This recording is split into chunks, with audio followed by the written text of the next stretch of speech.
Pour l'accession à la D1, plus que 2 matchs pour les Algrangeoises après le but marqué par Elodie Martens contre Bischheim. Et victorieuse 1-0 contre Bischheim, les Algrangeoises en effet ne sont plus qu'à 1 point de l'élite et de la D1. Ce point pourrait bien être obtenu dimanche prochain à domicile face au Val d'Orge que les Algrangeoises avaient battu à l'aller 3-0. Samedi prochain à 10 h, UNAG devrait élire le nouveau comité de l'AS Algrange. Le rapprochement entre l'AS Algrange et le FCMS devient peu à peu une réalité. En tout cas, rapprochement proposé par M. René Franceschetti, natif d'Algrange, dirigeant du FCMS et qui durant 17 ans a participé à la gestion du club algrangeois. René Franceschetti qui détailla un peu le projet à M. Perron, maire d'Algrange, ainsi qu'à M. Antoine Fosso, premier adjoint. Le FCMS se veut rassembleur et s'engagera à aider les garçons, dit-il, mais il y aura des contreparties, le maillot grenat ainsi que des matchs à jouer au Saint-Symphorien.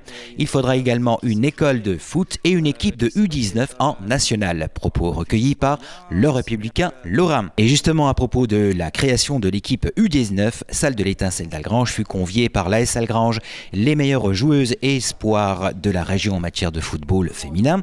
Opération séduction donc en vue de créer une équipe U19.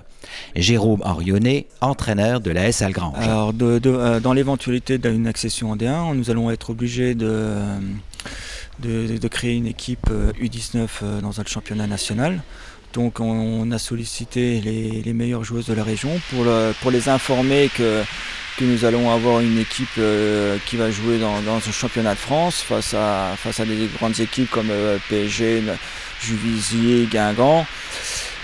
Donc on a sollicité les parents pour leur exposer le projet, ce qu'on a l'intention de faire pour accompagner ces jeunes filles dans ce championnat. En fait, je suis venue pour avoir des informations sur le club d'Algrange et pour m'orienter vers une section sportive vers Nancy et vers quel club je pourrais m'orienter, si c'est la SNL ou Algrange. Alors là, pour le moment, le choix il va s'orienter vers où? Algrange ou pas? J'ai plusieurs contacts avec Nancy, donc je pensais plutôt m'orienter vers Nancy, mais je vois que le projet d'Algrange est assez intéressant, donc il faut que je réfléchisse encore un petit peu. J'ai compris que Nancy n'avait pas d'équipe U19 et que Algrange en avait une, et donc je pense que ça peut être intéressant ce projet-là. Puis après Nancy, pourquoi pas essayer, je sais pas encore. Au gré de vos questions, quels sont un petit peu les atouts algrangeois que vous retenez? Déjà, j'ai retenu qu'ils ont une équipe qui va matcher en D1, ça c'est important. Donc il y a un projet qui me paraît cohérent et intéressant.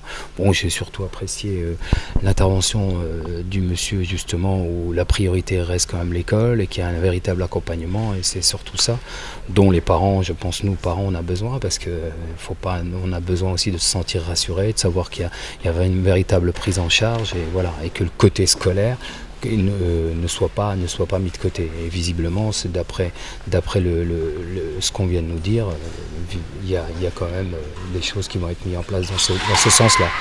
Les atouts, c'est l'engouement qu'il y a autour de l'équipe féminine actuellement, de l'apport des collectivités territoriales et des futurs sponsors. Après, ce qu'on peut proposer aux joueuses, c'est très différent d'une joueuse à l'autre, puisqu'il y en a certaines qui vont aller en Pôle France à Clairefontaine, d'autres en Pôle Espoir à Strasbourg, d'autres filles qui vont s'entraîner en section sportive. Donc on va essayer d'individualiser notre offre afin qu'elles puissent jouer le dimanche dans un championnat de haut niveau. Pour le reste, rendez-vous dimanche au stade d'Algrange où l'AS Algrange ne manquera pas d'aller chercher le point qui les sépare de la D1.